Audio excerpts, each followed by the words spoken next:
Hey everyone, and welcome to a deep dive into something really cool, beauty devices. We're talking about how tech is changing how we take care of our skin and our whole look, right? And things are getting serious because we've got this report predicting massive growth, like going from a market worth $65.83 billion this year to almost $350 billion by 2034. That's almost an 18% growth rate year on year. So we got to ask, what's fueling this? It's pretty clear that beauty and self-care are becoming even more important to people, and this report just shows how much tech is a part of that now. It's definitely not just a fad, that's for sure. The report says North America is leading the way in this market, which honestly isn't shocking. But get this, the Asia-Pacific region is catching up crazy fast.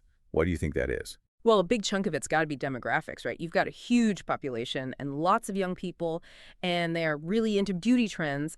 Add to that, like rising incomes and a culture that really values appearance, and boom, you've got a market ready to explode.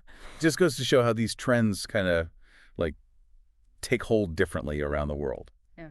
Speaking of, I was really surprised to see that hair removal devices are the best sellers right now. Were you expecting that? Makes total sense if you think about it. I mean, hair removal is something people are always dealing with.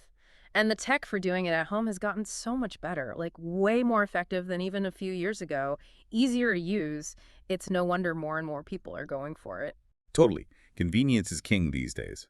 Something else that caught my eye in this report was all about rejuvenation devices. hmm They made it seem like a huge opportunity. So for those of us who don't speak beauty tech, what exactly are those and why are they suddenly so popular? Okay, so think about all those high-tech treatments you used to only be able to get at a dermatologist's office. Stuff like light therapy, microcurrent technology, all that fancy stuff. Rejuvenation devices basically bring those treatments home. People want those professional level results, but like in their own bathroom, on their own time, and these devices are making that possible. So we've established this market's going crazy globally and right here in the U.S. I mean, almost $100 billion by 2034 here in the U.S. alone. That's wild. But what's behind it all? What's making people crave these high-tech beauty gadgets? It's more than just wanting to look good, although I'm sure that's part of it. I'd say this boom is really driven by a few things. First off, let's be real. Everyone's got skin concerns. Whether it's acne, wrinkles, sun damage, you name it. It's like a universal Yeah. experience, right? And that definitely fuels the demand for solutions that actually work. Totally. It's comforting to know we're not alone in our skin struggles or whatever. 100%. And then you've got the influence of like salons and spas. These places introduce people to more, high-tech beauty treatments. They make it more normal to use tech for like aesthetic reasons. Plus, a lot of beauty devices are actually bought by businesses like for those professional treatments. So as that side of things grows, it kind of creates this ripple effect. Yeah, it's not just like people doing their own thing at home. Yeah. It's the professionals. It's everyone in between. And then there's this whole other layer. Oh, yeah, social media. You can't talk about this stuff without talking about social media. It's like every time I open Instagram, everyone's skin is magically perfect. Well, it's not just about, trying to look like some impossible standard of perfection. Social media is huge for spreading the word about these devices and new technologies. Influencers, brands, they're always showing off the latest and greatest gadgets. And yeah, that definitely makes people want to try them out. It's like anything else, right? You see it enough, hear about it enough, you start to think, hey, maybe I need that too. Mhm. So speaking of all this new tech, who are the masterminds behind it all? Who are the big players in this beauty devices game? So the report mentions some names you'd probably recognize, like Panasonic, YA-Man, especially if you're into electronics. They're huge, especially in Asia. But then you've got companies like L'Oreal getting in on the action, which I find super interesting. L'Oreal. Wait, like the makeup and skincare L'Oreal? That is kind of wild. What do you make of that? To me, it shows that even those big traditional beauty brands, they see where things are going. They know they can't just stick with like lotions and potions anymore. They got to innovate. They got to get into this beauty devices world. And honestly, I think we'll only see more of that happening. It's adapt or die out there in the market. Yeah. But with these giants jumping in, is there even room for smaller companies to make a name for themselves? Like, what about startups? Do they have a shot?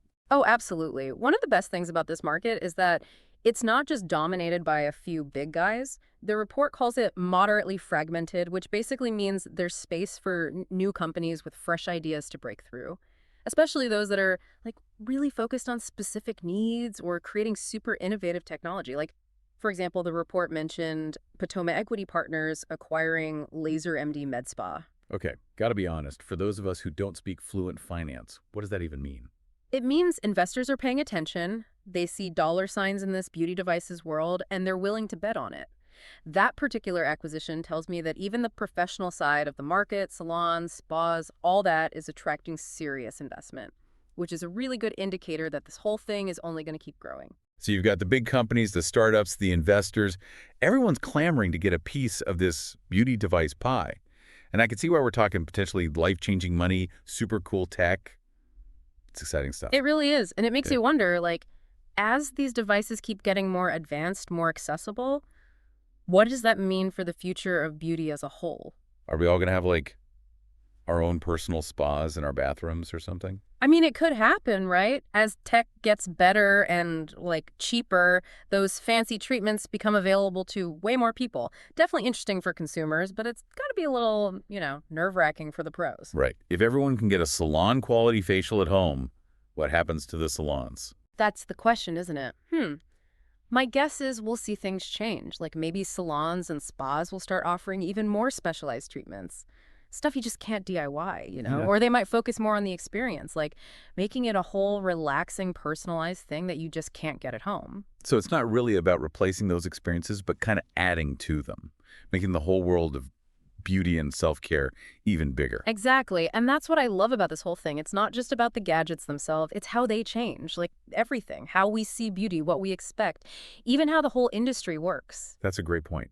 So for our listeners who are now like beauty devices experts, let's recap. We're looking at a market that is exploding, could hit almost $350 billion by 2034. I mean, that's mind-blowing. And everyone wants in, the big electronics companies, the familiar beauty brands, even new startups, because people want these devices, they're convenient, they work, and they just keep getting more and more advanced. And we'd be remiss not to mention social media's role in all of this, right? It's a driving force shaping how people view beauty and what they think they need.